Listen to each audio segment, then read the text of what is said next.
श्री शिवाय नमस्तुभ्यम, हर हर महादेव। तो ये पार्ट 2 वीडियो है। पार्ट 1 आपको ने सुनी होगी जिसमें सामग्री के बारे में है, उसको एकत्रित कर लिया होगा आपने। तो हमको अब क्या करना है, शिवरात्रि के लिए एक मिट्टी का पार्थिव शिवलिंग बनाना है और उसकी पूजा करनी है। तो आपको मैं बताती हूँ, पहले पहर की पूजा प्रदोष काल में होगी जो 6 से 9 बजे का टाइम है। तो आपको क्या करना, एक आपको चौकी लेनी है, उस पर लाल कपड़ा बिछाना है, उस पर एक बड़ी परात रखनी है, उस पर एक कटोरी रखनी है, उस कटोरी के ऊपर एक बेलपत्र और फिर पार्थिव शिवलिंग रखना है। तो ये पहले पहर की पूजा के लिए आपको उपाय, पहले पहर की पूजा में आपको दूध ही चढ़ाना है। तो दूध से अभिषेक करना है और उस पार्थिव शिवलिंग का, और दूध को समर्पित करते जाइए, श्री शिवाय नमस्तुभ्यम बोलते जाइए। चारों पहर में अलग अलग चीज़ें चढ़ेंगी। पहले पहर में केवल दूध से अभिषेक होगा, फिर आप उसके बाद आपको एक लोटा जल लेना है और उससे भोलेनाथ का शिवलिंग का जल अभिषेक करना है। और उसके बाद ये दोनों काम हो जाए, पहले दूध चढ़ाइए फिर जल चढ़ाइए। उसके बाद आपको क्या करना है, जो आपने पूजन सामग्री ली थी वो चंदन, मौली, चावल और जो भी सामान थे, फल फ्रूट और जो बेलपत्र, शमी पत्र, सब सारी चीज़ों को एक एक करके आप समर्पित करते जाइए, श्री शिवाय नमस्तुभ्यम बोलते जाइए।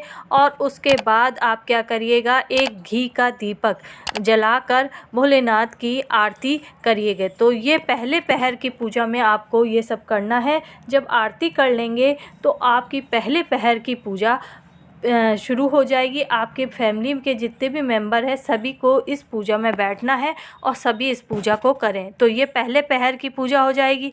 अब हम बात करेंगे दूसरे पहर की पूजा के लिए आपको क्या करना है। दूसरे पहर की पूजा आपकी 9 से 12 बजे का समय होगा, उस समय आपको पूजा करनी है। तो पहले पहर की ख़त्म हुई तो दूसरे पहर की पूजा में आपको दही से अभिषेक करना है। आप याद रखिएगा, पहले में हमने दूध से करा, दूसरे पहर की पूजा हमेशा दही से पूजा करी जाती है और ये आपको शिवलिंग पे चढ़ाना है। उसके बाद आपको एक लोटा जल भोलेनाथ के शिवलिंग पर जल को चढ़ाना है। इसके बाद आप क्या करिए, जो पूजन सामग्री है जैसे आपने पहले करी थी, आपको वो सारी सामग्री लेना है। पहले चंदन लगाना है, चावल चढ़ाना है, रोली, मूली और बेर, धतूरा, भांग और पुष्प और गेहूं के दाने, काली मिर्च और जो जो हमने पूजन की सामग्री में ली थी ना, धीरे धीरे करके आपको एक एक करके श्री शिवाय नमस्तुभ्यम, श्री शिवाय नमस्तुभ्यम ऐसा जाप करते हुए आप वो दूसरे पहर की पूजा करिए। आपके जो जो फैमिली मेंबर हैं सभी लोग करिएगा तो बहुत ही फ़ायदा मिलेगा। सब लोग बैठ के इस पूजा को दूसरे पहर की को करिएगा। ये बहुत महत्वपूर्ण है। दूसरे पहर की पूजा में आपको माँ लक्ष्मी की अपार कृपा बरसेगी, इसलिए दूसरे पहर की पूजा भी बड़े आराम से प्यार से करिएगा और भोलेनाथ आपकी सारी मनोकामना पूर्ण करेंगे। तो दूसरे पहर की पूजा के बाद फिर आप क्या करिए, दीपक भी जलाइएगा, आरती करिएगा। जैसे आपने पहले पहर के में आप पूजन सामग्री चढ़ाने के बाद आरती करी थी, वैसे ही आप एक घी का दीपक गोल बत्ती का बना के भोलेनाथ की आरती करिएगा। तो ये आप ऐसे करने से आपके दूसरे पहर की पूजा भी समाप्त हो जाएगी। अब आएगा आपका तीसरा पहर। तो तीसरे पहर की पूजा का समय होगा 12 से रात के 3 बजे तक के, सुबह के जो 3 बजते हैं ना, जब तक ये पहर की पूजा होती है, आप उस टाइम पे क्या करिएगा, तीसरे पहर की पूजा घी अर्पित करा जाएगा शिवलिंग पर, घी का चढ़ाना है आपको। और घी पहले पहर में आपने दूध चढ़ाया, दूसरे में आपने दही चढ़ाई और तीसरे पहर की पूजा आप घी से करनी है। तो आपको घी को भोलेनाथ के शिवलिंग पर समर्पित करना, फिर एक लोटा जल समर्पित करते जाइए, श्री शिवाय नमस्तुभ्यम का जाप करते हुए।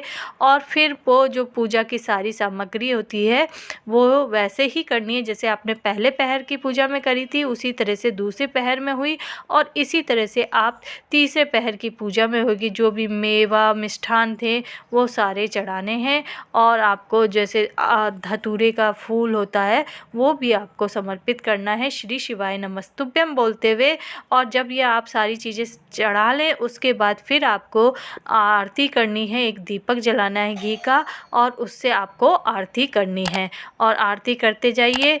इसी तरह से आपकी ये तीसरे पहर की पूजा समाप्त हो जाएगी। अब आएगा हमारा चौथा और आखिरी पहर की पूजा। ये भी बहुत महत्वपूर्ण पूजा है। अब चौथे पहर की पूजा ये ब्रह्म मुहूर्त में होगी। ये ब्रह्म मुहूर्त यानी 3 बजे से जो सुबह के 6 बजते हैं उस बीच में आपको ये पूजा करनी है। इसको ब्रह्म मुहूर्त की पूजा कहते हैं। इसकी पूजा आपको शहद से करनी है। तो पहले पहर में आपने दूध चढ़ाया, दूसरे में दही चढ़ाया, तीसरे में आपने घी से पूजा करी और चौथे में आप इससे शहद से पूजा करेंगे, जो कि सुबह 3 बजे से 6 बजे तक होगी। तो आपको क्या करना है, शिवलिंग पे आप शहद आपको चढ़ाना है। श्री शिवाय नमस्तुभ्यम बोलते जाइए और भोलेनाथ के शिवलिंग पे शहद चढ़ाइए। फिर आप 1 लोटा जल चढ़ाइए और जैसे आप 1 लोटा जल चढ़ाएंगे श्री शिवाय नमस्तुभ्यम बोलते जाएंगे और उसके बाद वही पूजा की सामग्री जो आपने पहले पहर, दूसरे पहर और तीसरे पहर में चढ़ाई है, उन्हीं को धीरे धीरे वही सामग्री को आपको धीरे धीरे एक एक करके पहले चंदन, रोली, चावल और फल और बेलपत्र, शमी पत्र, जितनी भी चीज़ें थी धीरे धीरे करके एक एक करके श्री शिवाय नमस्तुभ्यम करते हुए शिवलिंग पर चढ़ाते जाइए। ऐसा आपको करना है और उसके बाद आपको एक दीपक घी का लंबी गोल बत्ती का जलाना है। और जैसे आपने पहले पहर में जलाया था, आरती करी थी, वैसे दूसरे पहर में भी आरती करी थी, ऐसे ही आपने तीसरे पहर में आरती करनी है। और ये अब आपको चौथे पहर में भी सारा पूजन सामग्री चढ़ाने के बाद आपको घी का दीपक जलाना है और उससे शिवलिंग की आरती करनी है। तो ये आपको सुबह 6 बजे से पहले पहले अपनी आरती और पूजन समाप्त कर लेना है। और ये आपकी जब आप 6 बजे से पहले पहले ये पूजन समाप्त कर लेंगे तो ये चौथा पहर की पूजा आपकी कहलाएगी और आपके चारों पहर की पूजा पूरी समाप्त हो जाएगी। और आपको आरती करने के बाद भोलेनाथ से हाथ जोड़ के बैठ के प्रार्थना करनी है कि आपकी जो भी मनोकामना है वो पूर्ण हो जाए। ऐसे प्रार्थना करते हुए आप भोलेनाथ से कहिएगा तो आपकी अवश्य ही सारी मनोकामनाएं पूर्ण हो जाए। तो आपको दीपक जला के आरती करी और आरती करने के बाद आपकी सारी मनोकामनाएं जब आपने भोलेनाथ से बोली तो आपकी सारी मनोकामनाएं भगवान भोलेनाथ अवश्य पूर्ण करेंगे, क्योंकि आपने चारों पहर की पूजा अपने विधि पूर्वक करी है। तो भोलेनाथ भी आप पे ज़रूर कृपा बरसाएंगे। आप ऐसे सच्चे दिल से भोलेनाथ से मांगिएगा और चारों पहर की पूजा करिए बड़ी श्रद्धा के साथ।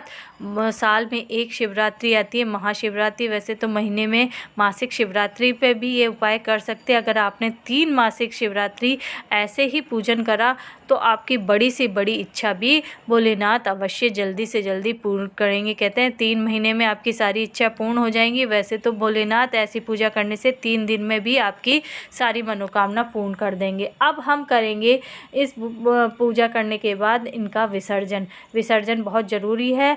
और आप क्या करिएगा, जब दीपक शांत हो जाए उसके बाद 1 लोटा लाइए और श्री शिवाय नमस्तुभ्यम कहते हुए भोलेनाथ के शिवलिंग को के मिट्टी का जो आपने पार्थिव शिवलिंग बनाया था उसका विसर्जन कर दीजिए। तो ये विसर्जन करने के बाद जो मिट्टी बचेगी वो आपकी गमले या क्यारियाँ होती हैं, बाहर लॉन होता है, उसी में उस मिट्टी का विसर्जन कर दीजिए। अगर आपको इस महाशिवरात्रि के चारों पहर की पूजा विधि में कुछ समझ में नहीं आ रहा है तो आप मुझे कमेंट्स बॉक्स पे लिख के पूछ सकते हैं, मैं आपके सभी प्रश्नों का उत्तर दूंगी। तो ये वीडियो पार्ट 2 है। महाशिवरात्रि की पार्ट 2 वीडियो हमने बताई है और पहली पार्ट 1 में आपको पूजन की सामग्री के बारे में बताया है। तो अगर आपने नहीं देखी है तो डिस्क्रिप्शन में मैं उसका लिंक दे दूँगी, आप देख लीजिएगा। अगर आप मेरी आवाज़ पहली बार सुन रहे हैं तो मेरे चैनल को लाइक और सब्सक्राइब कर दीजिए, बेल आइकन बटन दबा दीजिए। मेरे साथ बोलिए श्री शिवाय नमस्तुभ्यम, हर हर महादेव, श्री शिवाय नमस्तुभ्यम।